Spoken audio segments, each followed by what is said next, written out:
صلوات کی آواز بلند فرمائیں۔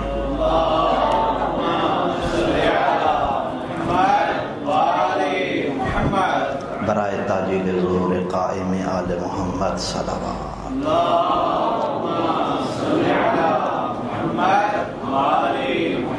فاتحہ۔ بسم اللہ الرحمن الرحیم الحمد للہ رب العالمین الرحمن الرحیم مالک یوم الدین ایاک نعبد و ایاک نستعین اهدنا الصراط المستقیم صراط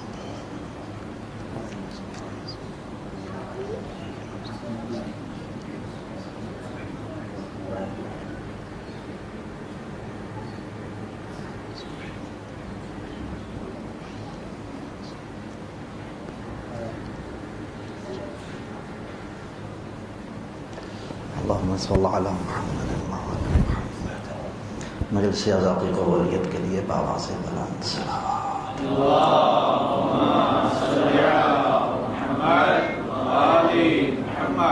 سرکار حجت مہدی دوران یوسف زہرا کے ظہور پر نور میں تاجیل کے لیے بآواز بلند صلوات۔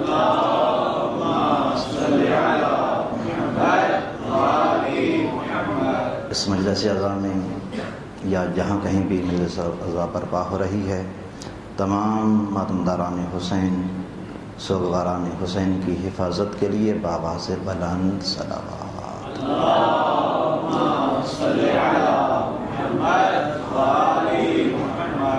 ایک اتنی بلند صلوات پڑھیں کہ سرکار حجت کا دل ہم سے راضی ہو جائے۔ اللہم صلی علی محمد۔ ماشاء اللہ لا حول ولا قوة الا باللہ العلی العظیم۔ اعوذ باللہ من الشیطان الرجیم۔ بسم اللہ الرحمن الرحیم۔ صلوات۔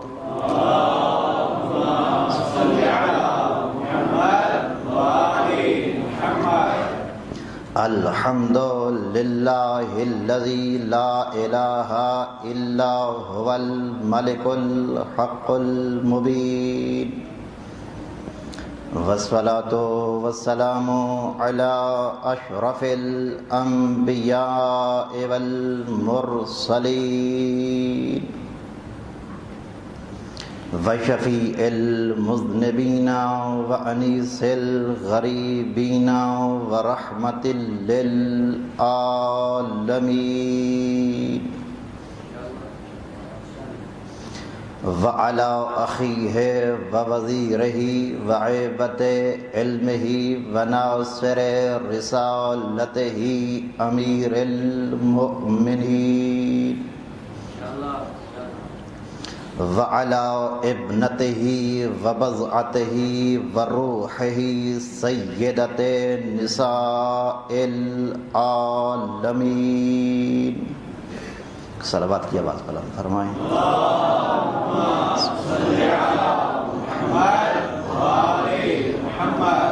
وعلى ثمرة فؤاده وريحانة حياته الحسن الأمير الأمين،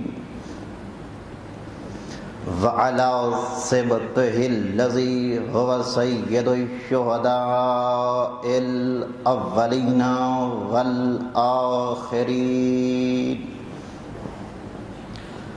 الذي هو زينة الجنة وزينة عرش رب العالمين،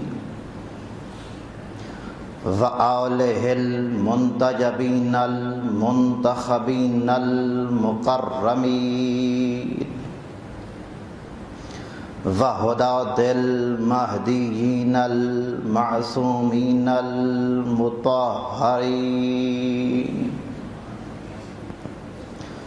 واللعنة الدائمة على أعدائهم ومنكري فضائلهم من الأولين والآخرين،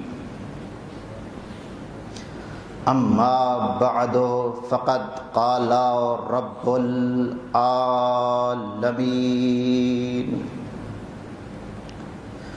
فی کتاب الذی هو شفاء ورحمۃ للمسلمین لقد من اللہ علی المؤمنین صلوات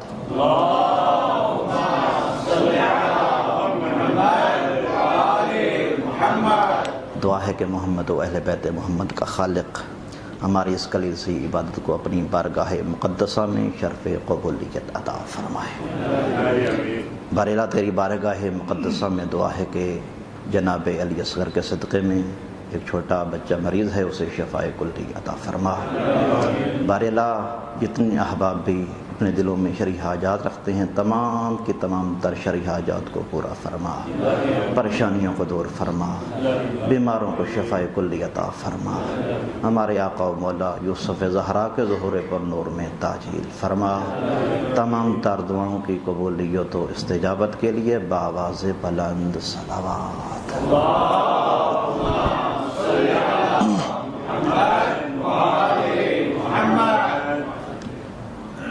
ہم میں سے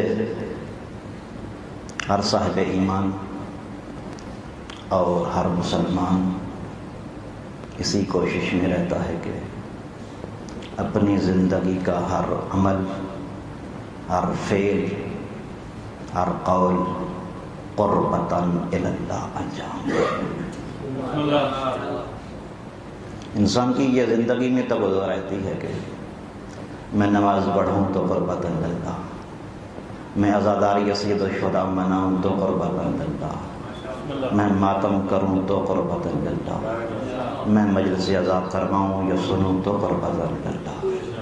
تو میں نے پوچھ لیا حضور، جو آپ سارے کام قربتاً الی اللہ انجام دے رہے ہیں، قربت الہی سے آپ کو فائدہ کیا ملے گا؟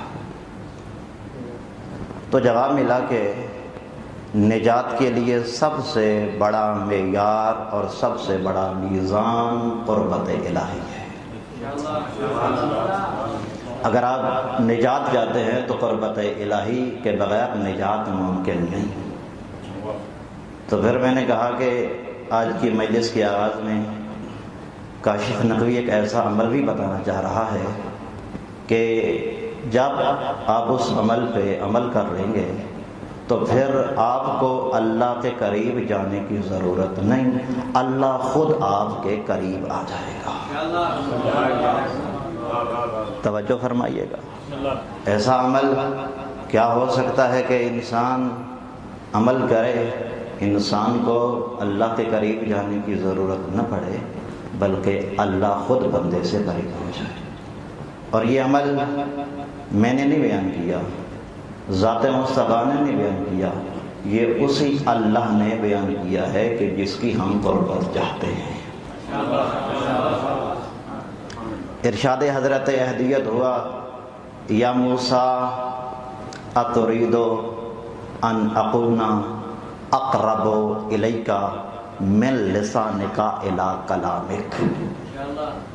اے موسیٰ، جتنی تمہاری گفتگو تمہاری زبان سے قریب ہے، کیا تم چاہتے ہو کہ میں اللہ اس سے بھی زیادہ تمہارے قریب ہو جاؤں؟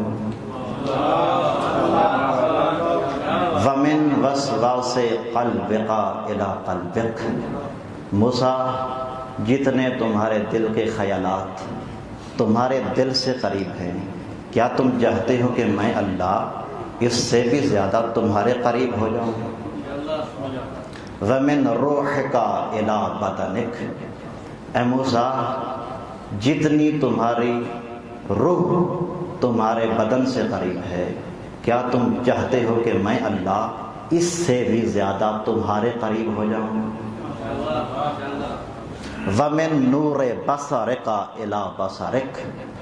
موسیٰ، جتنا تمہاری آنکھ کا نور تمہاری چشم کے قریب ہے، تمہاری آنکھ کے قریب ہے، کیا تم چاہتے ہو کہ میں اللہ اس سے بھی زیادہ تمہارے قریب ہو جاؤں۔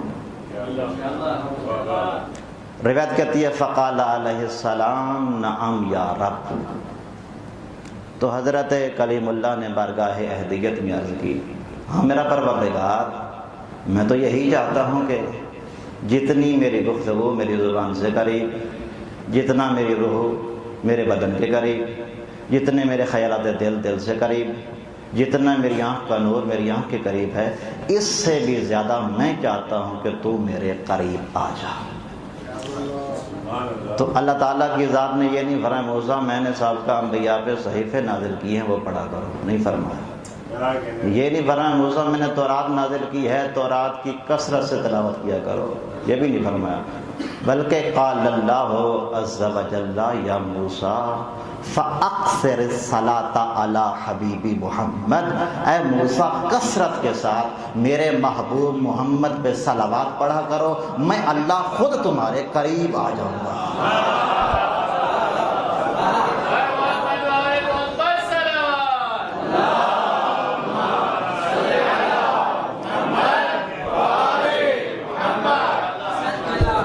بڑی مہربانی، سدا سلامت رہے، سدا سلامت رہے، اللہ آپ کی عقیدت سلامت رہے۔ جتنا آپ کا ذوقی سماعت بلند ہے، میرا جی چاہ رہا میں ایک اور عمل بتا دوں۔ آواز قدرت آئی، اللہم صلی علی محمد، آواز قدرت آئی، یا موسیٰ اتحب ان لا ینالک من عطش یوم القیامہ۔ موسیٰ میدان محشر، سوا نیزے پہ سورج، گرمی کی پھر شدت، اور شدت میں پیاس، اور پھر پیاس کا احساس۔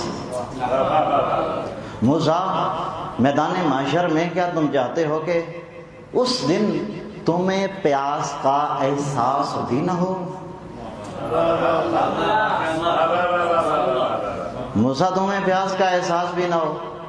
قال علیہ السلام نعم یا رب، بارگاہ احدیت میں عرض کی، ہاں میرا پروردگار، میں تو چاہ رہا ہوں کہ مجھے میدان محشر میں پیاس کا احساس نہ ہو۔ تو اللہ نے فرمایا فَأَقْثِرِ الصَّلَاةَ عَلَى صَفِيِّ محمد، میرے مصطفیٰ پہ کثرت سے صلوات پڑھنا تمہیں پیاس کا احساس نہیں ہوگا۔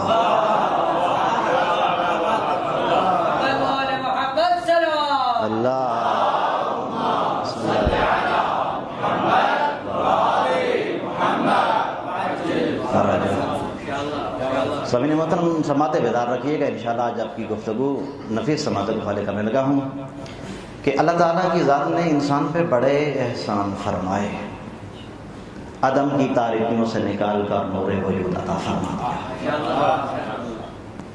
وہ کریم اللہ جب عدم کی تاریکیوں سے نکال کر نور وجود عطا فرما رہا تھا، وہ اللہ چاہتا تو پھول کی پنکھڑیاں بھی بنا سکتا تھا، وہ اللہ ہمارے وجود کو درخت بھی بنا سکتا تھا، لیکن اس کریم رحمان نے ہمیں انسان بنایا، انسان بنایا، لیکن اس کریم اللہ نے احسان بہت بڑا کیا، لیکن احسان جتلایا نہیں۔ ماں کے شکم میں وہ اللہ غذا مہیا فرماتا رہا، احسان فرمایا لیکن جتلایا نہیں۔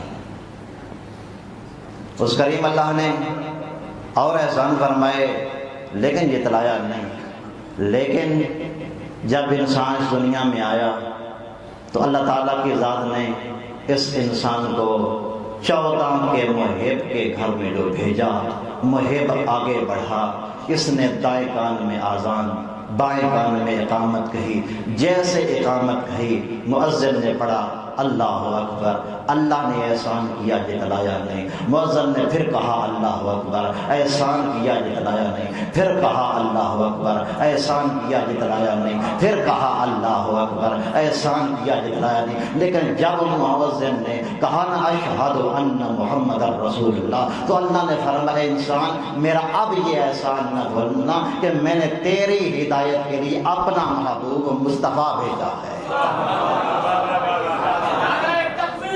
اللہ اکبر،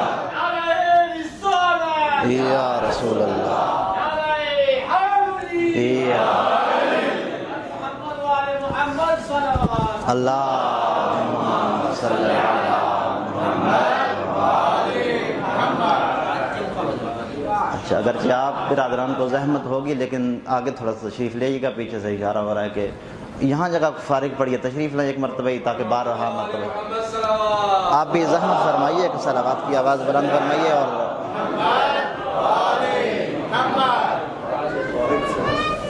اور تھوڑا سا یہاں پہ تاکہ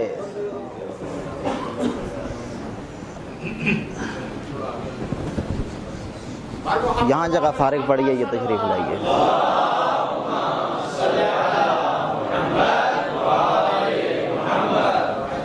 یہاں تھوڑی سی اور جگہ بھی بن سکتی ہے، آپ تشریف آگے لے آئیے۔ نعرہ تکبیر، اللہ اکبر، نعرہ رسالت، یا رسول اللہ، نعرہ حیدری، آمد بلندتر صلوات۔ اللہم صلی علی محمد وآل محمد۔ شہزادی کونین آپ سے ہمیشہ راضی رہیں، کائنات کا امام آپ سے راضی ہو۔ اللہ نے قبلہ بڑے احسان فرمائے لیکن کوئی احسان جتلایا نہیں، لیکن فرمایا لقد من اللہ علی المؤمنین اذ بعث فیہم رسولا من انفسہم۔ یہ فرمایا کہ میں نے مومنین پہ بہت بڑا احسان یہ کیا ہے کہ میں نے محبوب اپنے لیے چنا تھا، ہدایت تمہارے کے لیے بھیج دیا ہے۔ یہ کریم اللہ کا بڑا کرم ہے۔ اچھا، جب اس کریم اللہ نے ہماری ہدایت کے لیے اس رسول کو بھیجا تو اس رسول نے سب سے پہلے اسے منوایا جس نے اسے بھیجا تھا۔ فرمایا یہ نہیں کہا کہ پہلے محمد اور رسول اللہ پڑھو، فرمایا کہ پہلے قولوا لا الہ الا اللہ تفلحوا، اگر فلاح پانا چاہتے ہو تو پہلے یہ اقرار کرو کہ اللہ کے علاوہ کوئی معبود نہیں۔ اس نبی نے پھر تعارف کروایا ہو اللہ احد اللہ الصمد لم یلد ولم یولد ولم یکن لہ کفوا احد۔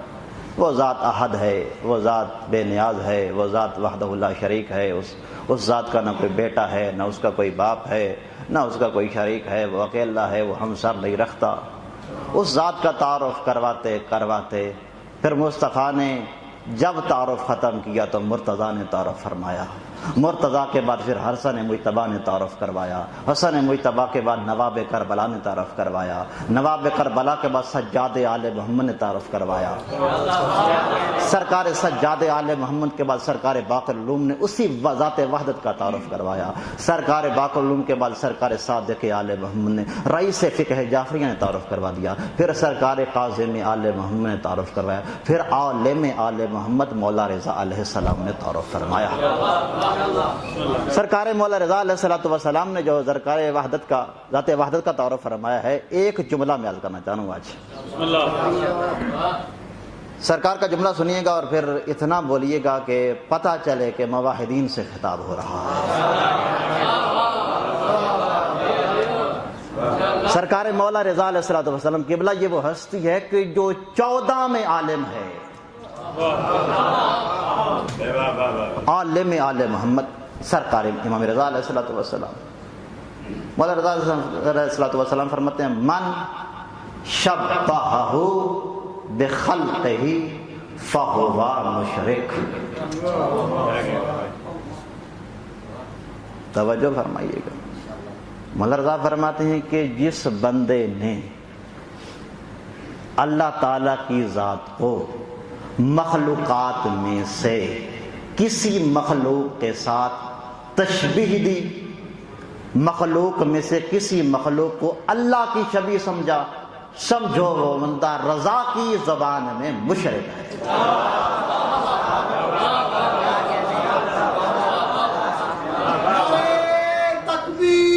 اللہ اکبر، یا رسول اللہ،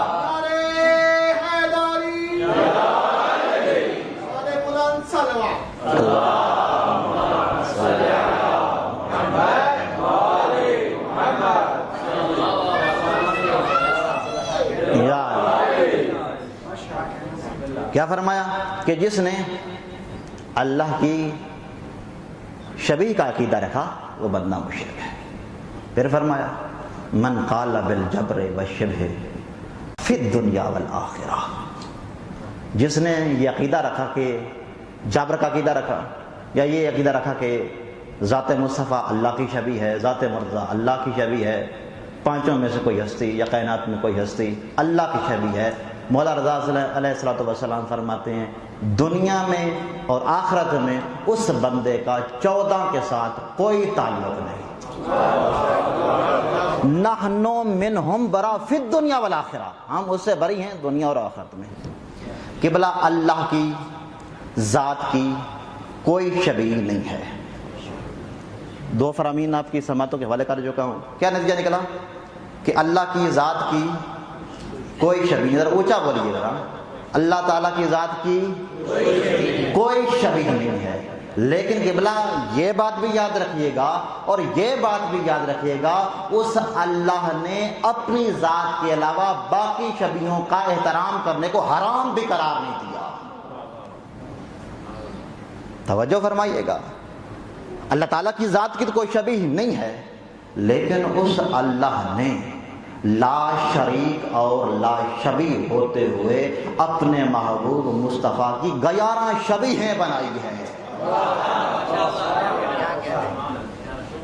وہ ذات جو اللہ کی ذات ہے اس کی تو کوئی شبیہ نہیں ہے۔ جس نے عقیدہ یہ رکھ لیا وہ بندہ تو مشرک ہے، لیکن اس لا شریک اللہ نے، اس لا شبیہ اللہ نے ذات مصطفیٰ کی 1 نہیں 2 نہیں 3 نہیں 11 شبیہیں بنائی ہیں۔ اگر آپ کی نفیس سماعتوں کے اندر وسعت ہو تو اور دریچے بھی کھلے ہوں تو میں پہلی شبیہ کا تعارف کرانے لگا ہوں۔ اور اللہ تعالیٰ کی ذات نے پہلی شبیہ، رحمان نے پہلی شبیہ جناب عمران کے گھر میں بھیجی۔ جب پیغمبر اسلام خاتمی مرتبت نے اپنی خرمن ہستی کی اپنی زندگی کے 20ویں زینے پہ قدم رکھا تو اللہ تعالیٰ کی ذات نے پہلی شبیہ مصطفیٰ بھیجی۔ اللہ نے صلب کے لیے جناب عمران کا انتخاب فرمایا اور صدف کے لیے جناب فاطمہ بنت اسد کا انتخاب فرمایا۔ بڑی مہربانی، بڑی مہربانی، سدا سلامت، سدا سلامت رہیے۔ صلب کے لیے جناب عمران کا اور رحمان کا احسان دیکھا جناب عمران پہ کہ پہلی شبیہ رسول کہ جناب عمران کے صلب کا انتخاب فرمایا، اور صدف کے لیے جناب فاطمہ بنت اسد کا انتخاب فرمایا۔ آپ سوچ رہے ہوں گے کہ جناب عمران کے ڈھیر سارے بیٹے، پوری اولاد ہے جناب عمران کی، خاندان ہے، آج تک جناب عمران کا خاندان ہی چل رہا ہے۔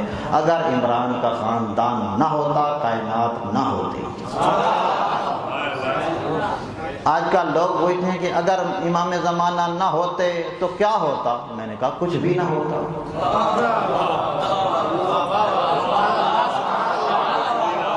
بڑی مہربانی، سمجھ کے بولیے گا بات۔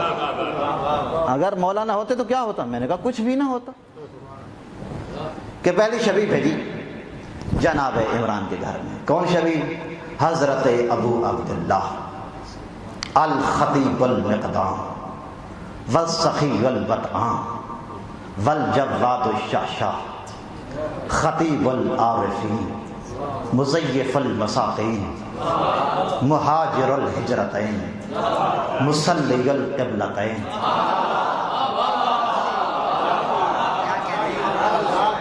مصلی القبلتین سخی من الاسخیاء عارف من العرفاء سخی من الاسخیاء عارف من العرفاء۔ قبلہ جسے سمجھ آ گئی ہے اس کو میرا سلام ہے، جسے سمجھ نہیں میں اردو میں سمجھانے لگا ہوں۔ کون ہے وہ ہستی جو اسلام کے علم کا علمدار بھی ہے۔ توجہ فرمائیے گا، انشاءاللہ تعارف ہو جائے گا کون ہے وہ شبیہ رسول جو اسلام کے علم کا علمدار بھی ہے، جو نسب میں ہم پلہ حیدر قرار بھی ہے۔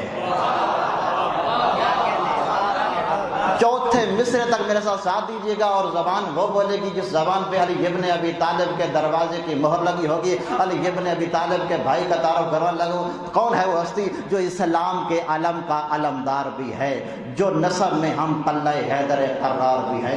کون سمجھے گا اس لال کی قدر و قیمت جو سیرت و صورت میں ہو بہو احمد مختار بھی ہے؟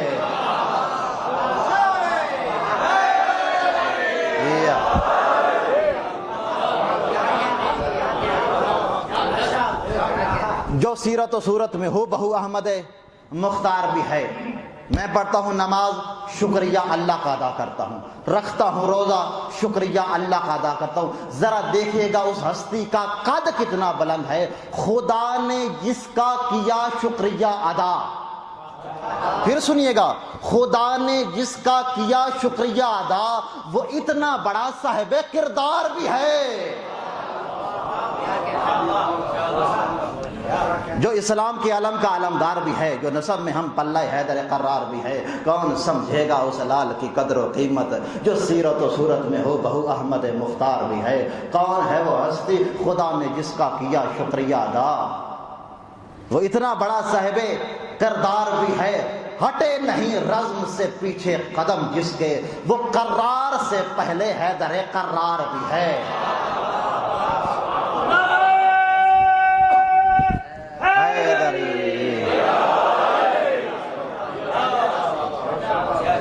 طلاب کا مجمع میں انتہائی توجہ چاہ رہا ہوں، آپ سے بڑھ کر یہ جملہ نہیں سمجھے گا تو پھر کون سمجھے گا؟ پورے کائنات میں کوئی سمجھ نہیں سکتا۔ اسم اور صفت کی بحث آپ ہی بہتر جانتے ہیں۔ کون ہے وہ ہستی جو نسب میں برادر حیدر قرار ہے، جو اسم و صفت میں جعفر طیار ہے؟ قبلہ یہ پہلی وہ ہستی ہے جس ہستی کو لا شریک اللہ نے، لا شبیہ اللہ نے اپنے محبوب مصطفیٰ کی شبیہ بنا کر بھیجا ہے۔ زیادہ نہیں، بس ایک دلیل۔ اور قبلہ اس ہستی کے شبیہ رسول ہونے پر اس ہستی نے اعلان فرمایا ہے، جس ہستی کی وجہ سے کائنات کی یہ بستی بستی ہے۔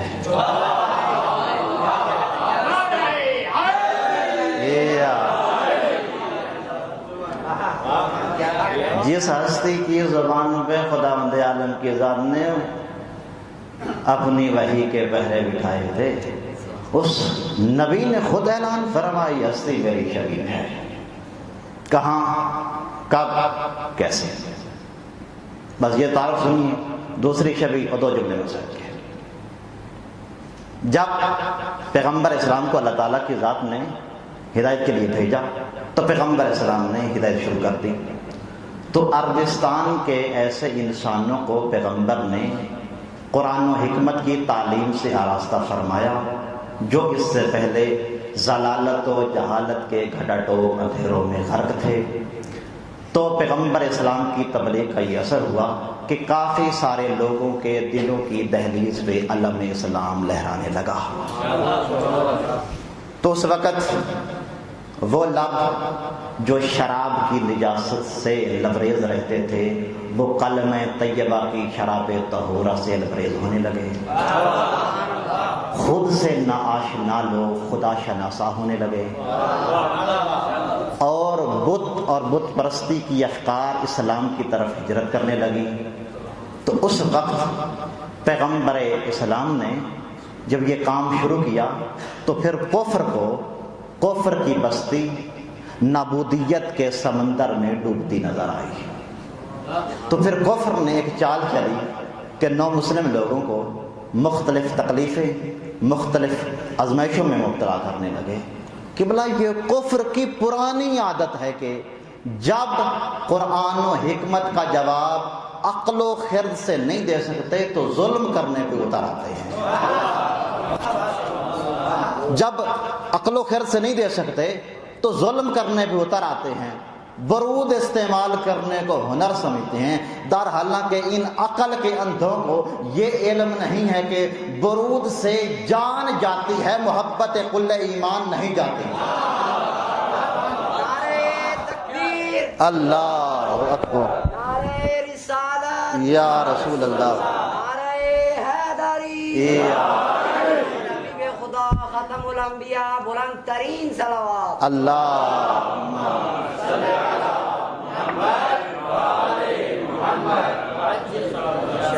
ان عقل کے اندھوں کو یہ علم نہیں ہے کہ برود استعمال کرنے سے جان جاتی ہے، محبت کل ایمان نہیں جاتی، اور انہیں یہ بھی نہیں پتا کہ بمباری سے چین جاتا ہے، دھڑکنے دل سے حسین نہیں جاتا۔ حسینیت زندہ باد، حسینیت زندہ باد، یزیدیت مردہ باد، یزیدیت مردہ باد۔ آقا صاحب کی صحت و سلامتی کے لیے بلند تر صلوات۔ اللہ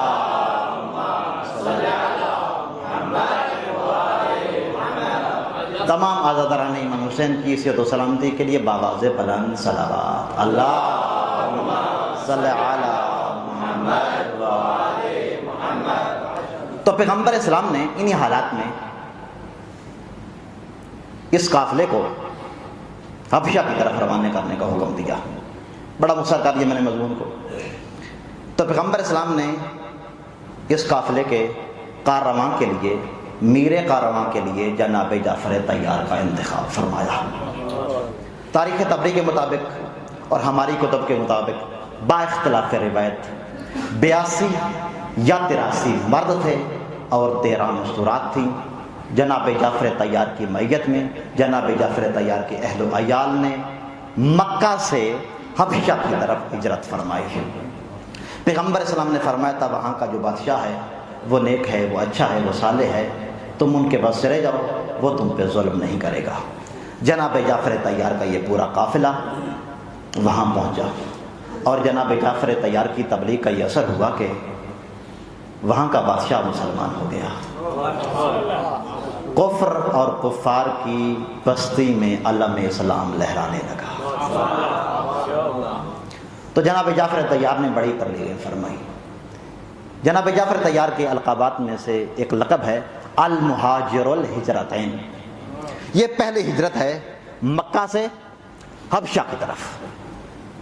لقب کیا ہے؟ المہاجر الہجرتین، کہ وہ ہستی کہ جس نے 2 ہجرتیں فرمائی۔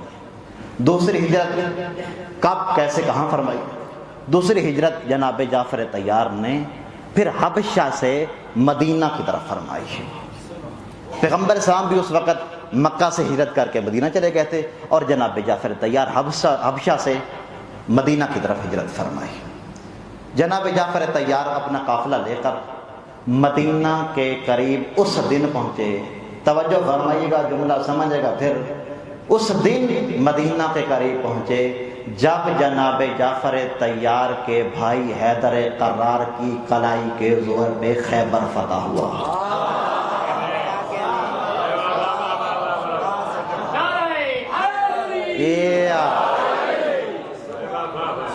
جس دن خیبر فتح ہوا جناب جعفر طیار مدینہ کے قریب پہنچ گئے، اور خیبر فتح ہو گیا۔ علی ابن ابی طالب کی کلائی کے زور پر بیت المال بھر گیا، اور مال غنیمت بہت زیادہ اکٹھا ہوا۔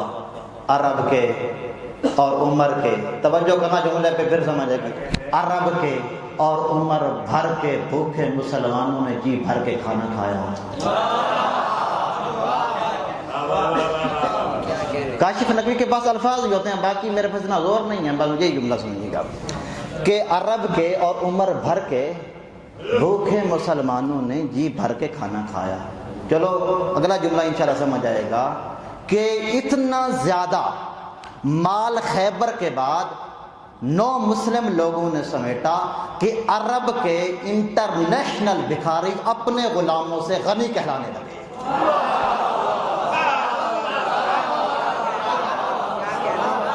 بڑی مہربانی قبلہ، عرب کے انٹرنیشنل بھکاری اپنے غلاموں سے غنی کہلانے لگے۔ حیدر قرار کی کلائی کے زور پہ خیبر فتح ہو چکا، اور اب پیغمبر اسلام خیبر فتح کر کے کہاں جانا چاہتے تھے؟ مدینہ۔ لیکن اب توجہ فرمائیے گا، پیغمبر اسلام نے پورے کارواں سے فرمایا ابھی مجھے مدینہ نہیں جانا، کوئی ہے جس کے انتظار میں مصطفیٰ ٹھہروں گا۔ اور روایت کی بڑی ذمہ داری کے ساتھ پیغمبر اسلام نے جناب جعفر طیار کے آنے کا انتظار فرمایا، اور پیغمبر نے انتظار کر کے بتا دیا کہ شبیہ رسول کا انتظار کرنا بدعت نہیں ہے، فعل رسول اعظم ہے۔ اور قبلہ ہم آج بھی ایک شبیہ رسول کے انتظار میں بیٹھے ہیں کہ وہ ہستی کب رخ سے پردہ ہٹائے اور ہمیں زیارت کروائے۔ جناب جعفر طیار کا انتظار فرمایا، جناب جعفر طیار کا قافلہ قریب آیا۔ اب یہاں پر دو رخ ہے میرے سامنے، ایک اہل سنت برادران کا رخ ہے جو انہوں نے بیان کیا ہے، اور ایک ہم شیعہ خیر البریہ کا رخ ہے۔ کتاب کا نام شرح نہج البلاغہ، ابن ابی الحدید معتزلی کی لکھی ہوئی، جلد نمبر 19 صفحہ نمبر 133۔ یہ رائٹر لکھتے ہیں کہ پیغمبر اسلام نے جناب جعفر طیار کے استقبال کے لیے اپنے غلام حضرت ابو رافع کو بھیجا، جناب جعفر طیار کا جائیں اور استقبال کریں۔ لیکن ہمارے ہاں کتاب کا نام جعفر بن ابی طالب، دوسری کتاب کا نام خصال شیخ صدوق، دونوں کتابوں میں یہ حدیث موجود ہے کہ ان النبی قد خرج بنفسہ لاستقبال جعفر،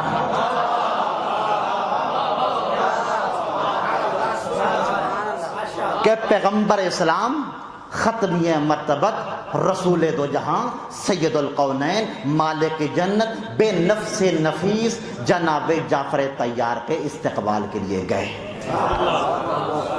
اور اب سوال یہ رہا کہ کیسے استقبال کیا، ایک ایک لفظ میں توجہ جا رہا ہوں، کتاب خصائل کا حوالہ دے چکا ہوں۔ کیسے استقبال کیا، بہت لمبی روایت ہے، میں بس اختصار کے ساتھ عرض کرنے جا رہا ہوں۔ علی بن ابی طالب علیہ السلام، اور قبلہ یہ وہ روایت ہے کہ جس میں ساری کی ساری معصوم ہستیوں کی روایت ہے۔ یہ سرکار مولا رضا علیہ السلام کے بیٹے محمد نے اپنے بابا امام رضا علیہ السلام، اور پورا سلسلہ امیر کائنات تک پہنچتا ہے۔ امیر کائنات یہ استقبال کا منظر اپنی عین اللہ والی آنکھوں سے دیکھ رہے تھے۔ علی بن ابی طالب علیہ السلام فرماتے ہیں ان رسول اللہ صلی اللہ علیہ وآلہ وسلم لما جاءہ جعفر بن ابی طالب قام الیہ واستقبلہ اثنتی عشر خطوۃ، کہ جب جناب جعفر طیار حبشہ سے مدینہ کی طرف آ رہے تھے تو پیغمبر اسلام اپنے مقام سے کھڑے ہوئے، پیغمبر اسلام کھڑے ہوئے اور کھڑے ہو کر جناب جعفر طیار کی طرف چلے۔ اب کتنے قدم چلے، روایت کہتی ہے اثنتی عشر خطوۃ، پیغمبر اسلام 12 قدم چل کے جناب جعفر طیار کے استقبال کے لیے آگے بڑھے۔ قبلہ میں اپنی ذمہ داری کے ساتھ عرض کر رہا ہوں، پیغمبر نے 12 قدم ہی کیوں اٹھائے؟ اس کی وجہ جو مجھے سمجھ آئی ہے، پیغمبر اپنے نائبین میں سے ہر ایک نائب کے نیابت میں ایک ایک قدم اٹھا رہے تھے۔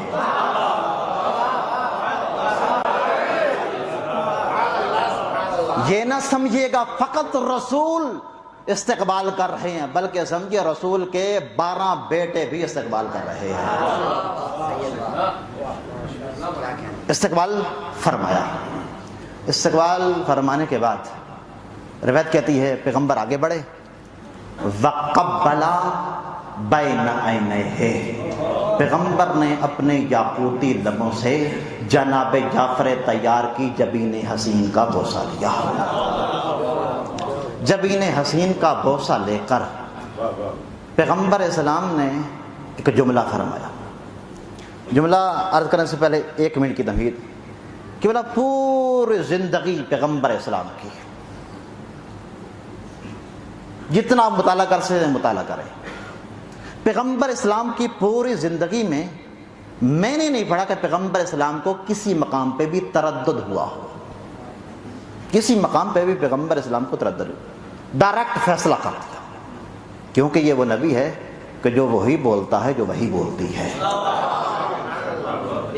پیغمبر اسلام کو کسی مقام پہ تردد نہیں، لیکن قبلہ یہ پہلا مقام ہے۔ پیغمبر اسلام کے جملے سنیے، جناب جعفر طیار کی جبین حسین کا بوسہ لے کر جناب جعفر طیار کی طرف نگاہیں کر کے پیغمبر اسلام ختمی مطلب فرماتے ہیں بِأَيِّهِمَا أَشَدُّ سُرُورًا بِقُدُومِكَ یا جعفر ام بفتح اللہ علی اخیک خیبر۔ اے جعفر طیار، آج میں محمد بھی یہ فیصلہ نہیں کر رہا کہ تیرے بھائی حیدر قرار کی قلائی کے زور پہ جو خیبر فتح ہوا ہے مجھے اس کی زیادہ خوشی ہے یا تیری آمد کی زیادہ خوشی ہے۔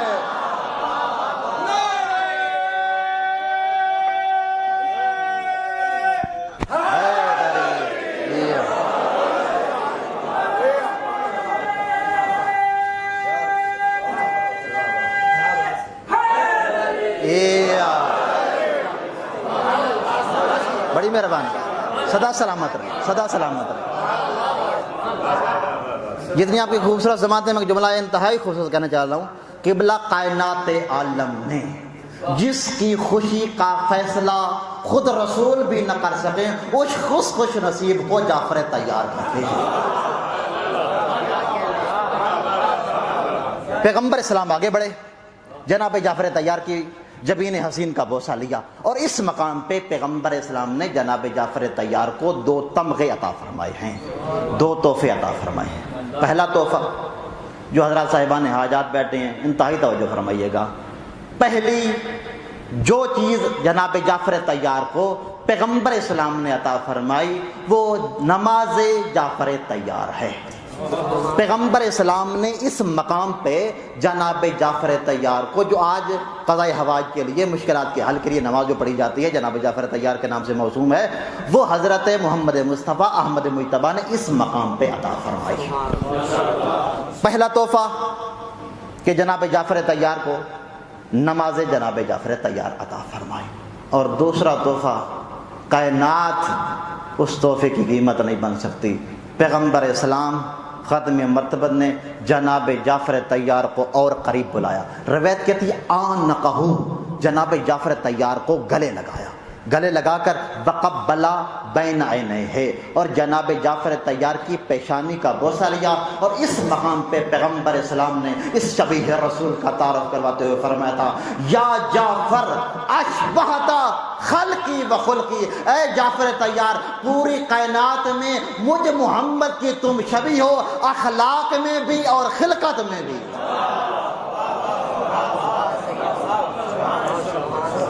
اگر کسی بندے نے پورا مصطفیٰ دیکھنا ہو، پورے مصطفیٰ کا اخلاق دیکھنا ہو، وہ تجھے دیکھ لے۔ نعرے حیدری،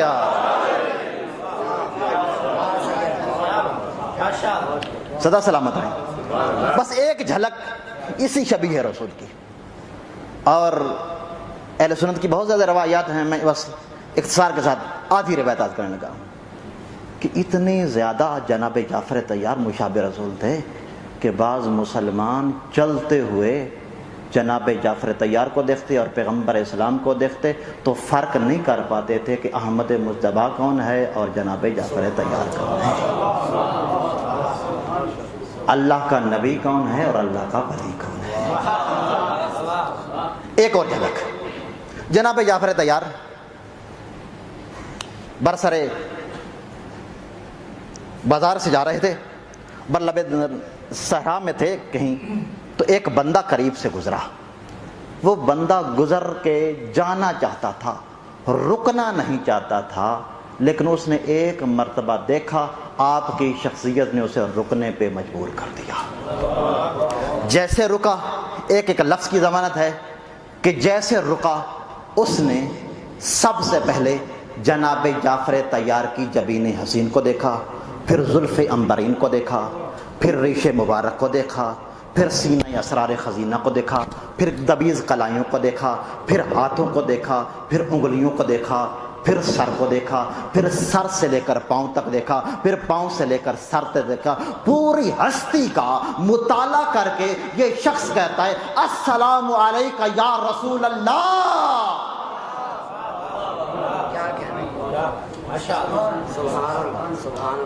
السلام علیکہ یا رسول اللہ، روایت کہتی ہے وَهُوَ يَظُنُّهُ إِيَّاهُ، وہ یہی سمجھ رہا تھا کہ یہی رسول خدا ہیں۔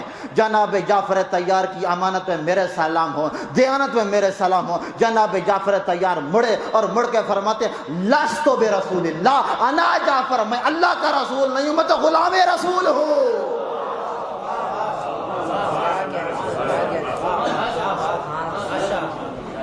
آج ملا کہتا ہے میں رسول جیسا، جو رسول جیسے تھے انہوں نے نہیں کہا میں رسول جیسا ہوں۔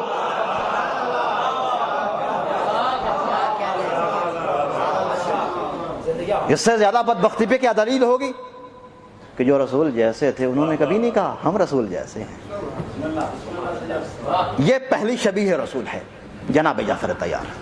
اختصار کے ساتھ دوسری شبیہ رسول کا تعارف کروانا چاہوں۔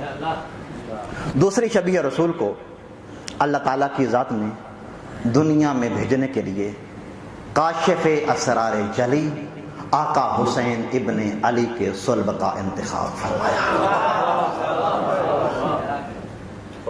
اور صدف کے لیے شہزادی حسن و جمال و کمال، ملکہ ملک فصاحت و بلاغت و ادب و جلال و جمال، پیکر عزت و وفا و عفت و حیا جناب رباب سلام اللہ علیہ کے صدف کا انتخاب فرمایا۔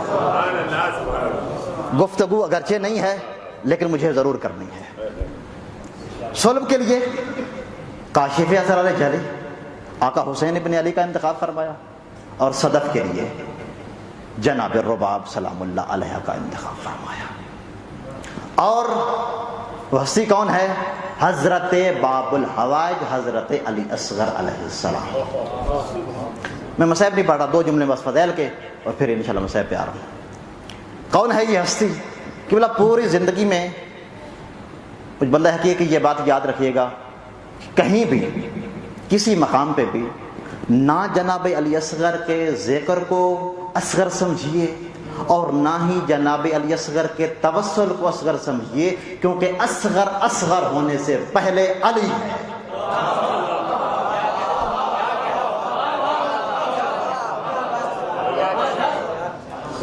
علی اصغر اصغر ہونے سے پہلے علی ہیں۔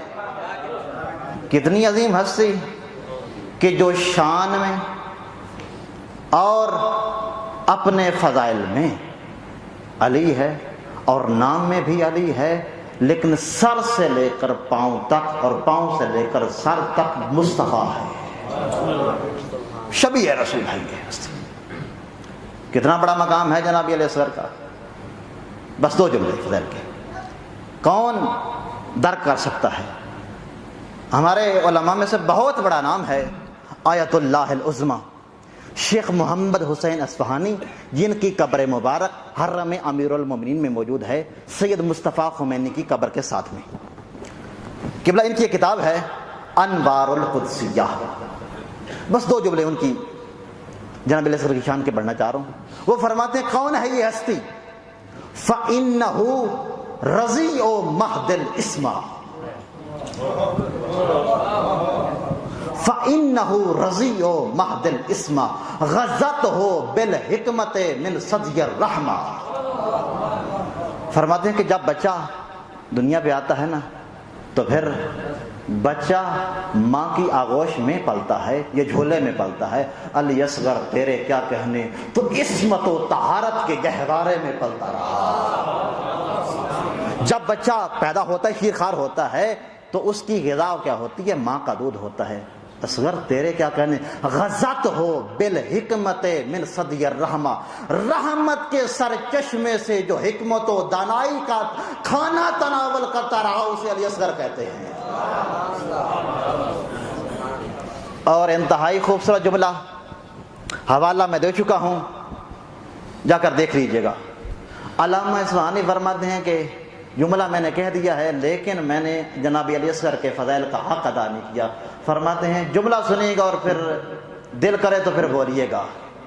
علامہ اصفہانی فرماتے ہیں فَهُوَ مَسِيحُ عَهْدِهِ فَلَا عَجَبَ، اے کائنات کے لوگوں، اے عقلاء، اے فصحاء، اے بلغاء، اے علماء، اے مفکرین، اے خطباء، توجہ کرنا، علی اصغر کس مقام کا مالک ہے، فہو مسیح عہدہ فلا عجب، اگر میں علی اصغر کو اپنے زمانے کا عیسیٰ کہوں تعجب نہ کرنا۔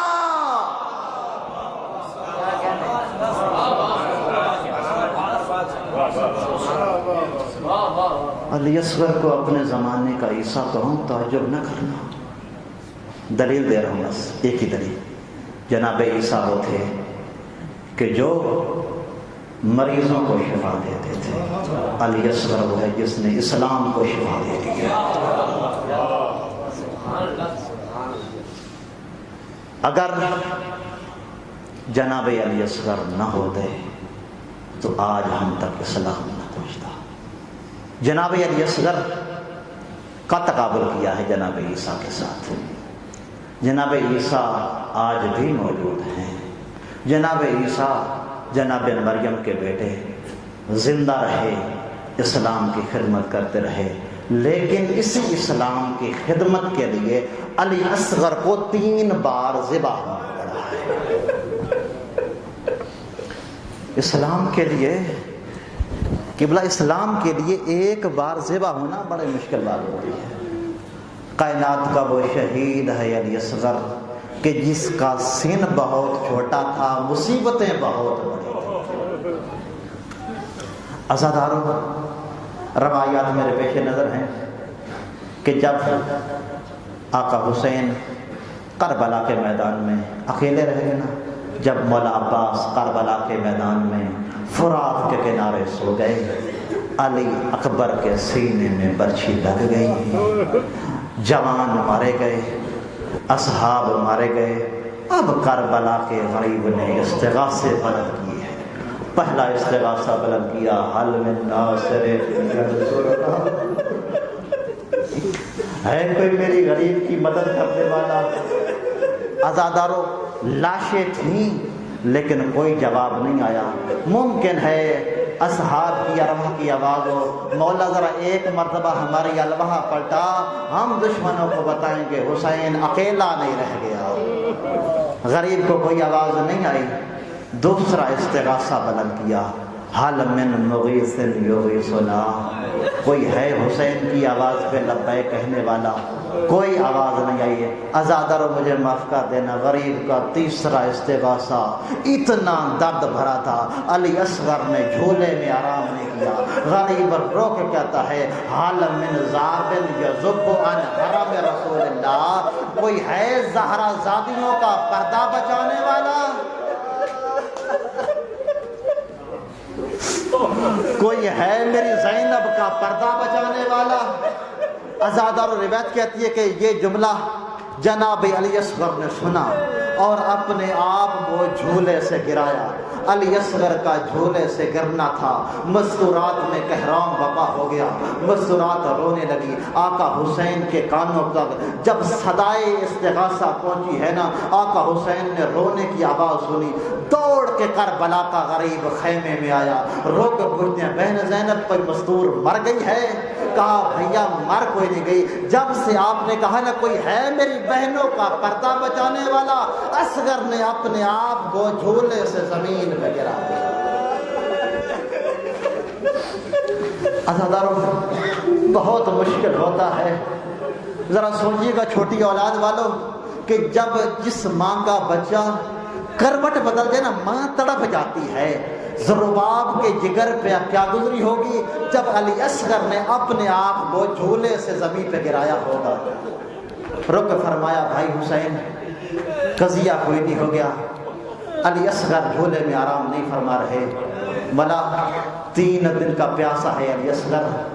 علی اصغر کو بڑی پیاس لگی ہے، بلا فرماتے ہیں بہن زینب لائی علی اصغر کو، میں قوم اشقیہ سے پانی مانگتا ہوں۔ عزاداروں، آقا حسین نے اپنے رحل پہ اس ناطق قرآن کو اٹھا لیا اور اٹھا کے چلا ہے قریب کربلا میدان کی طرف، اور میدان میں آ کر غریب کا پہلا جملہ بڑا عجیب تھا۔ غریب رو کے فرماتے ہیں قد قتلتم اخوانی، و اولادی و اصحابی، او ظالمو تم نے میرا عباس مار دیا، او ظالمو تم نے میرا اکبر مار دیا، او ظالمو تم نے میرا جان مار دیا، او ظالمو تم نے میرے اصحاب مار دیے، او ظالمو تمہیں حیا نہیں آتا، یہ میرا چھوٹا سا بچہ ہے، 3 دن کا پیاسا ہے، میں پانی مانگنے آیا۔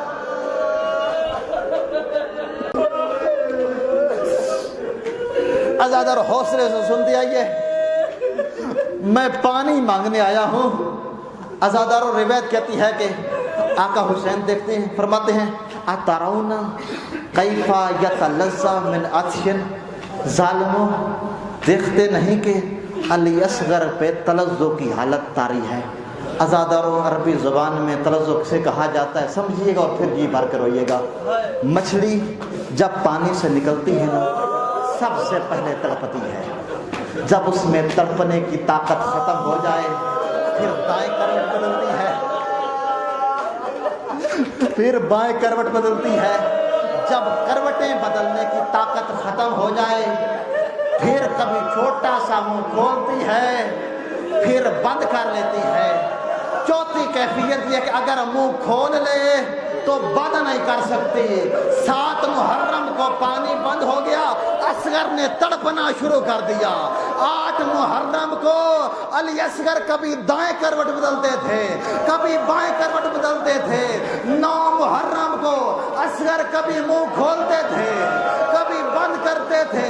10 محرم کو یہ حالت ہو گئی، اصغر کا منہ کھلا کا کھلا رہ گیا۔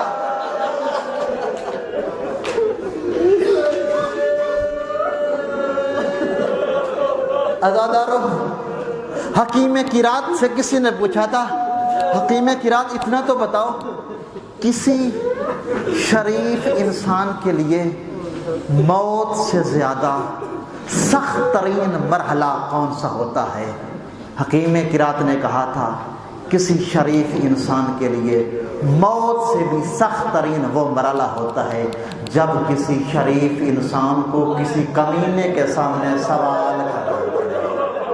کائنات میں آقا حسین سے بڑا کریم بھی کوئی نہیں تھا اور لعینوں سے بڑا کمینہ بھی کوئی نہیں تھا۔ عزاداروں مجھے معاف کر دینا، علی اکبر کی لاش اٹھائی ہے کربلا کے غریب نے، شیعوں کو یاد نہیں کیا، اور ان کی لاش اٹھا لی، شیعوں کو یاد نہیں کیا۔ قاسم کے ٹکڑے اٹھا لیے لیکن شیعوں کو یاد نہیں کیا۔ جب علی اصغر کے لیے پانی مانگا ہے نا، غریب رو کے کہتا ہے اے میرے شیعوں، کاش کہ تم عاشور کے دن ہوتے اور وہ منظر دیکھتے میں کیسے پانی مانگ رہا تھا۔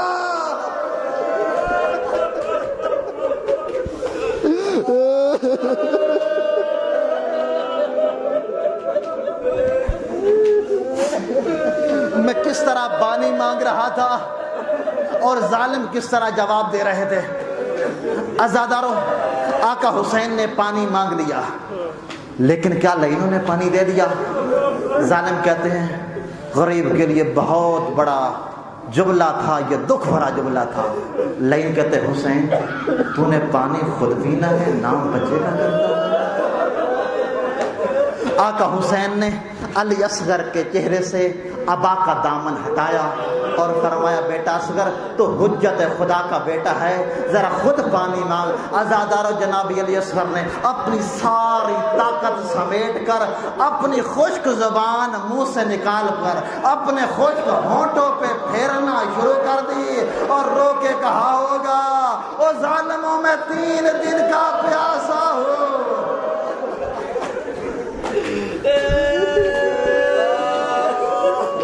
اجرکم اللہ، محمد کی زخمی بیٹی آپ سے راضی ہو۔ عزاداروں، کیا ظالموں نے پانی دے دیا؟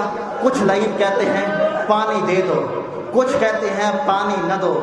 عزاداروں، اتنے میں یہ نزاع ہو رہا تھا قوم میں، اتنے میں عمر ابن سعد لعین اس خیمے میں گیا جس خیمے میں حرملہ لعین بیٹھا تھا۔ یہ لعین شراب کے نشے میں مست تھا۔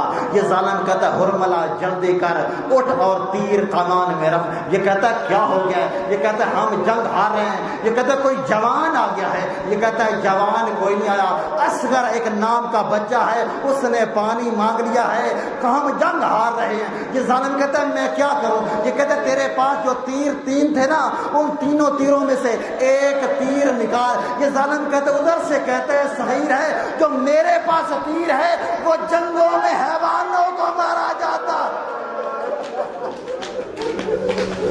دوڑتے ہوئے حیوانوں کو وہ تیر مارا جاتا ہے۔ جب میں وہ تیر چلاتا ہوں نا، حیوان سنبھل نہیں سکتا، تڑپ کے زمین پہ گر پڑتا ہے۔ یہ ظالم کہتا ہے کہ جلدی کر وہ تیر اٹھا۔ ازادر و تیر کی صفتیں سن لیں اور یہ بھر کے رونا۔ اس تیر کی پہلی صفت یہ تھی کہ اس تیر کی ایک نوک نہیں تھی، 3 نوکوں والا تھی۔ اور ازادر مجھے معاف کر دینا، اور تینوں نوکیں اتنی تیز تھی کہ اگر سخت دیوار میں مارا جاتا دیوار سے پار ہو جاتا۔ دوسری صفت یہ تھی کہ اس تیر کو زہر میں بجھایا گیا۔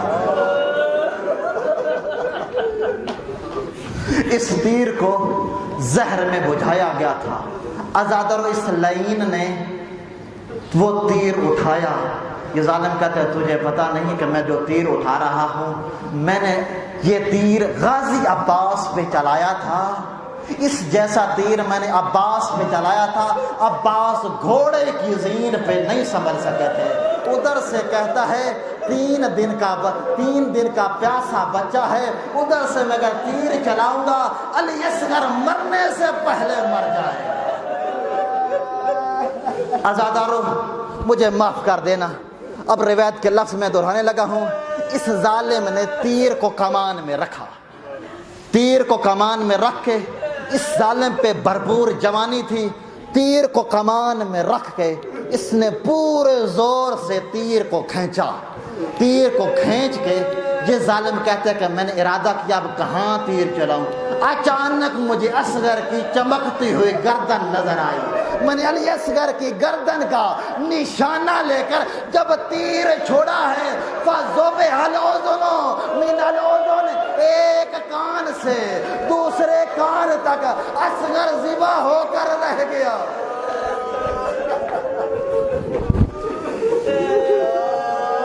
ایک کان سے دوسرے کان تک اصغر ذبح ہو کے رہ گیا۔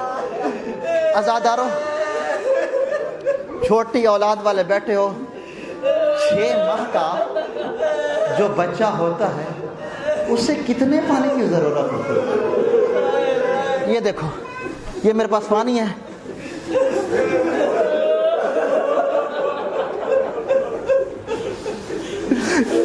یہ 2 گنگا ڈبو کر اگر ظالم دے دیتے نہر فرات میں کمی آ جانی تھی، لیکن ازادار علی اصغر کے گلے میں تیر لگا، تیر اتنا زوردار تھا آقا حسین کے بازو میں پیوست ہو گیا۔ غریب کربلا نے بڑی شجاعت کے ساتھ، بڑی بہادری کے ساتھ اپنے بازو سے تیر نکال لیا، لیکن ازادار آقا حسین کے لیے علی اکبر کے سینے سے برچھی کا پھل نکالنا آسان تھا، علی اصغر کے گلے سے تیر کی نوکیں نکالنا مشکل تھی۔ تیر کی نوکیں نکالنا مشکل تھی۔ ازادار مجھے معاف کر دینا، روایت کہتی ہے کہ ہوا کیا جب لگا ہے نا تیر، روایت کی سارا یرفرفو کالطیر المذبوح۔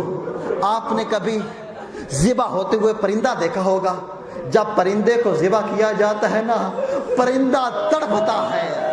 آقا حسین کے ہاتھوں پہ علی اصغر نے تڑپنا شروع کر دیا۔